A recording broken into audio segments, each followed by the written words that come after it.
It is about the choices we make. And like you said earlier, by choosing to go left, you're sacrificing the beautiful things on the right.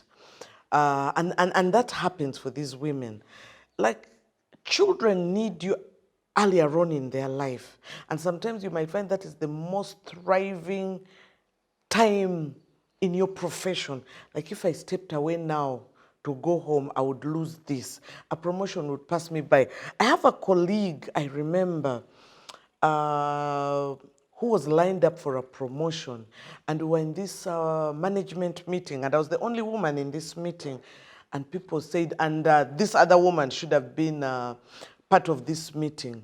But there was a higher position actually available. And people said, the problem with Patricia, she's always pregnant, she's always on leave. And she was again on maternity leave.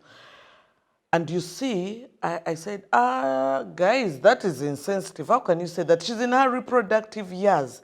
Then it's like, Patricia, how come you're not always on maternity leave? Like, yes, but I'm a woman and I would like children. I would have more children. You see, my children are 10 years apart out of a personal choice. But just imagine I kept wanting that. So my male colleagues started looking at me as different, as male-like, in terms of availability, because I'm not always on maternity leave. But sometimes you find later in life, you said, oh, maybe I would have wanted more children. But for me, I always wanted 2 children. That's a choice I made.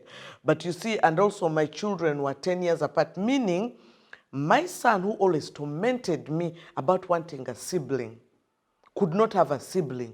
Because for me, unlike other women who say, oh, I want another children, for me, I always look at pregnancy as a setback, yes, which looks like unfortunate. Even Juma is shocked looking up. Why? Me, I'm a woman on the go, and I want to be on the go. I don't want to be limited. But I know that being pregnant for 9 months slows me down. I know that the first 5-7 years of my child's development slows me down, because I always have to struggle with that decision. There's this travel to go to South Africa, to go to America, to go to the UK, to go to Russia.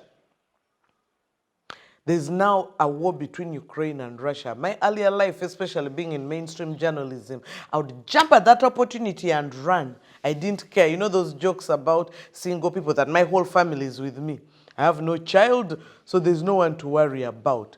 So it was like that. But once I had a child, I always had to struggle to choose. Should I travel? Shouldn't I? This is a war-torn place. Will I come back? Won't I? So many times I opt to stay back. Yet it's something I would have loved to do. But when I go, also I leave my child complaining, struggling, dealing with my absence. And sometimes it's said that a mother's absence in a child's initial development years has an impact on what human being they become later on in life. So you know that you're either costing yourself or costing the child. So yes, people have to deal with that reality. And also, some people have jobs where the company fully pays for these extra support. People have jobs where they pay housing, where they pay for domestic workers. So a well-paid domestic worker means a more comfortable environment for the children. A poorly paid domestic worker is the source of abuse. You've seen all these video clips going around of secret cameras, what people do to people's children. And sometimes it boils down, they pay me poorly, they don't give me breaks, they don't do what, yes?